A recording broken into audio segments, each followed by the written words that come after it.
ऐसे नहीं कि मैं हर दिन पीता था, लेकिन जब उस फेज में पी थी मैंने, तो जब भी पीता था थोड़ी भी तो वो डरते थे. Did they see a version of you which you're not proud of? Yeah, my wife. Anger, behaving badly, saying stupid things. Because that's what alcohol does to you. It messes with your brain. जब शराब चढ़ती है तो दिमाग उतर जाता है. That's not my opinion. That's the data and science. 2019 की एक WHO की रिपोर्ट के मुताबिक 2.6 million people have died just because of consuming alcohol, जिसमें से कि 700,000 लोग इंजरी और डोमेस्टिक वायलेंस की वजह से मारे गए. इन इंडिया जिन औरतों के पतिदेव पीते हैं उनके घर में डोमेस्टिक वायलेंस होने के चांसेस 3.5% ज्यादा होते हैं.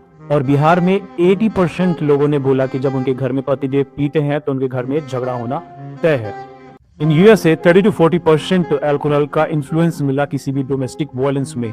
इन ऑस्ट्रेलिया में 23% इन्फ्लुएंस मिला अल्कोहल का. इन नंबर वर्ल्ड में 40 to 45% ऐसे केसेस हैं जो डोमेस्टिक वायलेंस के जो अल्कोहल से रिलेटेड है. 40 to 45% मेंस क्राइम में विक्टिम्स जो है अल्कोहल कंजम्पशन करता था. क्राइम्स में अल्कोहल इन्वॉल्व था as per the victims and as per the police. Data चाहे इंडिया का हो या फिर फॉरेन का, एक ही बात बोलता है कि अल्कोहल का रिश्ता वायलेंस और एग्रेशन से बहुत ही पुराना है. इसके पीछे की साइंस क्या है? In short, alcohol disrupts communication pathways affecting memory.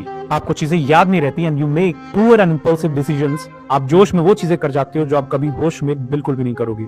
Alcohol shrinks your brain, especially those parts जो आपके डिसीजन मेकिंग, लर्निंग और मेमोरी के लिए रिस्पॉन्सिबल होते हैं, जैसे हिप्पोकैम्पस और prefrontal cortex. Result poor memory, impulsive decision, weak focus और एग्रेशन. मतलब सिर्फ आपका लीवर ही नहीं सड़ रहा, आपका दिमाग भी सड़ रहा है. Last but not the least, alcohol is also responsible for 7 major type of cancers found in your body. As per WHO, there's no amount of alcohol is safe for human consumption. इन सारी चीजों के बावजूद भी कुछ लोग जो alcohol consumption को defend करेंगे, उसके फेवर में बोलेंगे, तो उन लोगों से मेरा कहना है जो करना है करो. कौन सा मेरा घर बर्बाद कर रहे हो.